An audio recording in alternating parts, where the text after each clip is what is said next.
Convocation. I'm so delighted to have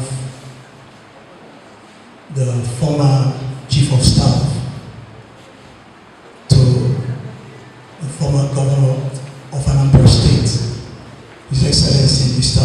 Peter Obi, all the way from Oka. She came so early and been waiting for us. Mommy, God bless you. You're welcome. She also came with her entourage, the former Accountant General and the former Commissioner for Finance during the time of His Excellency Peter Obi. You are welcome. I'm glad that all of us are here, that all of us that came to this program. Let me appreciate also the Special Assistant to Enugu State Governor on Political Matters, Honorable Frank Anyama, for finding time out of his busy schedules to be in our midst. So you're welcome. Let me crave your indulgence to stand on the existing protocol. I really want to go straight into, because this is not just a book launch. We're also talking about good governance in Enugu State and Abia State. As we know, His Excellency, the Governor of Enugu State, Dr. Mbah, is the one at the head of affairs today in Enugu State. And he's doing marvelously good when it comes to governance. We have our points and reasons to support him. We also know that the Abia State Governor is doing excellently well. We're not trying to despise what other governors in Southeast are doing, no. But we want to acknowledge the fact that the two governors that we are talking about today, they are doing well, and we are so delighted in what they are doing. And so, standing on the existing protocol, let me say welcome to all of us for finding time to be here. Today, on behalf of our organization, I welcome you to this epoch-making event of our anniversary and the Leadership Reportorial Convocation, which shall be climaxed with the unveiling and launch of the book titled Democratic Leadership, P2P and Passion for a New Nigeria. Let me quickly say that the Inspectorate was founded in the year 2021 with a committed objective of a robust journalism that is committed to truth and promoting good leadership anywhere it is found in our society and at all levels. I must tell you that we have tried as much as possible to maintain focus and inform the people properly on the activities of our leaders.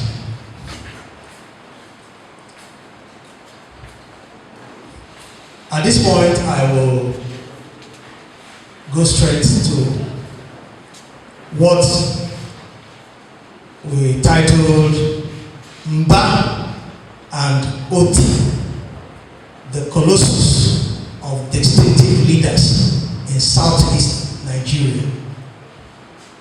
It is a fact that is grossly indisputable that the southeastern region of Nigeria, among the tribe of Igbos, is blessed with a crop of leaders that are desperately intentioned and committed to the cause of ensuring good governance to the people. Without despising the huge developmental happenings in Anambra, Ebonyi, and Imo State, the magnificent leadership exploits in Enugu State and Abia under Dr. Peter Mbah and Dr. Otti, respectively, constitute a phenomenon of distinction that commands unspeakable admiration out of every objective consideration. The hallmark of Governor Peter Mbah administration in Enugu State since inception in May 29, 2023 has been that of business unusual that is accentuated with disruptive and innovative approach to governance. Mbah very much early after his inauguration in office announced the cancellation of Monday sit-at-home order, which was imposed on the 5 states of Igbo land. His cancellation of the order and mandate on civil servants to always be in their various offices on Mondays, as well as for businesses in the state to be open, then generated some measure of criticisms and also uneasiness amongst the people. Considering the gravity of the danger associated with the demand made by the governor, the people of the state seem to be tremendously ruffled. To many individuals in the state, Governor Mbah should have faced the leadership he came for in Enugu State and tackled the various developmental deficits and leaving the sleeping dog to lie on issues of sit-at-home order. Why would cancelling sit-at-home and compelling people to come out become the foremost concern of Peter Mbah over and against his numerous campaign promises to the people of the state? To those who dwelled in the cubicle of this line of thought, the cancellation of the order in Enugu State was uncalled for. But to the governor, it is an affront against the leadership of the state to also subscribe in obeying an atrocious order by some criminal elements which illegally keep people indoors on the very first working and crucial day of the week. Besides, he felt there was no way he could maximally advance the cause of development in Enugu under such reign of barbarism. With the governor coming from the private sector and having a mega plan for optimum industrialization of the state, the issue of sit-at-home as unlawfully imposed on the people must, as a matter of priority, be tackled headlong. Also, with the promise of growing the economy of the state from the GDP of $4.4 billion to $30 billion, he conceived it untenable to condone such lockdown. Of course, Enugu, like every other state in Igbo land, was literally in a siege, and the previous administration of the state chose to let it be and never to go offensive against the order. But even as the former leadership, led by Ifa did not frown over and against the sit-at-home misdemeanor, the enforcers of the order were so fierce in their operations, persistently killing innocent citizens and destroying government properties at will. It was so painful that so many security officers were killed, even as the enforcers attacked police stations and offices of the Independent National Electoral Commission, INEC. The roads leading to some public places, including the government house, were barricaded as everybody was cowed down in dread of the reign of criminality in the land. Every Monday and some other days that the people were compelled to observe lockdown, all the roads and streets across the state were utterly deserted. Government offices were ghost places, and in some occasions as much as 5 consecutive days in a week. It was a terrible and pitiable situation that the state found itself under the oppression and suppression orchestrated by a set of brigands who delighted in shedding blood and making lives miserable for the people. Some traders who tried to brave up against the lockdown order so as to be able to fend for their daily meal and survive were mercilessly shot down in the streets by those enforcing sit-at-home. As the economic challenges were biting hard on the people with its attendant poverty and hunger, no one could stand with the people to assure them of security of lives and property while they engaged in their business ventures. So it was a great dilemma that Enugu and indeed the entire Igbo land were plunged into over the sit-at-home order. But the assumption of office of Barrister Peter Mbah signaled a redemptive intervention against the persistent subjugation of Enugu, an illegal violation of their fundamental right to life and freedom of movement. After announcing an outright cancellation of Monday sit-at-home order, the governor engaged the people of the state in a specialized forum so as to reason with them over the position of the government on the matter. The representatives of the various groups in the state expressed their helplessness and disdain for the order, which had immeasurably crippled their businesses and economy, and pledged their support for the discontinuance of the practice. Today, by the huge investment of Mbah administration in empowering the various security agencies in Enugu, the state and indeed the people have to a far extent been rescued from the clutches of criminal oppressors. I thought people should try and clap here. It's not forbidden. Here, we want to put it on record. The dynamic leadership of His Excellency, Dr. Mbah, has within the last 1 year provided adequate security of lives and property for the people. Of course, the cardinal objective of every government is to provide security to the state, and we can all attest to the fact that Enugu is comparatively much secure. Going further, the current administration in Enugu State has boldly put up a disruption against what seems to be a culture of project abandonment among past administrations in the state. The Inspectorate Publication is very much delighted that as we speak, work is speedily and fantastically going on at the project site of the International Conference Center, which was abandoned since the exit of the Chimaroke Namani leadership of the state in May 29, 2007. The project unequally generates revenue, thereby contributing to the GDP of the state for development. The government of His Excellency, Dr. Mbah, has very much intervened in the resuscitation of age-long moribund industries in the state. It was actually a major pitfall and lacuna in the developmental index of the state that there was no functional industry in Enugu since the return of civilian administration in May 29, 1999, and up to May 29, 2023, when the Mbah leadership was inaugurated. But today, campaign promises, the governor is very much on track to revive and convert all the state's dormant assets and make them productive.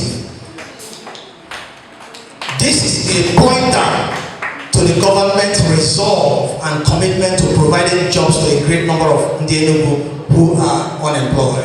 Today, ladies and gentlemen, it is evident that the current administration in Enugu State has taken a stern offense against the dilapidation of roads, both in the urban city of Enugu and even in the remotest parts of the 17 local government areas of the state.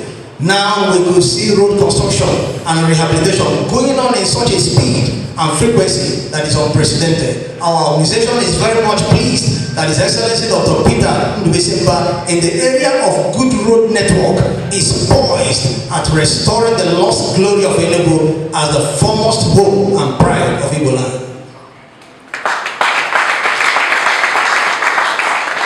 The people of Enugu are right to be informed that the Mbah administration is aggressively building smart green schools in all the 260 political wards of the state.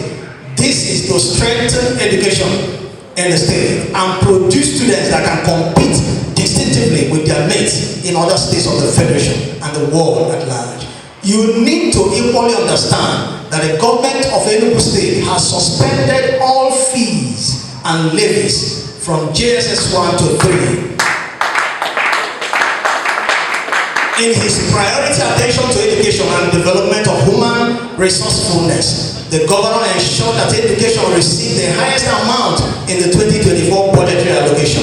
It is fascinating that the governor has shown commitment to the welfare of teachers in the state by approving the sum of 1,912,187,753 naira 82 kobo for the payment of 4-year accumulated leave allowances owed to teachers of public primary schools in the state.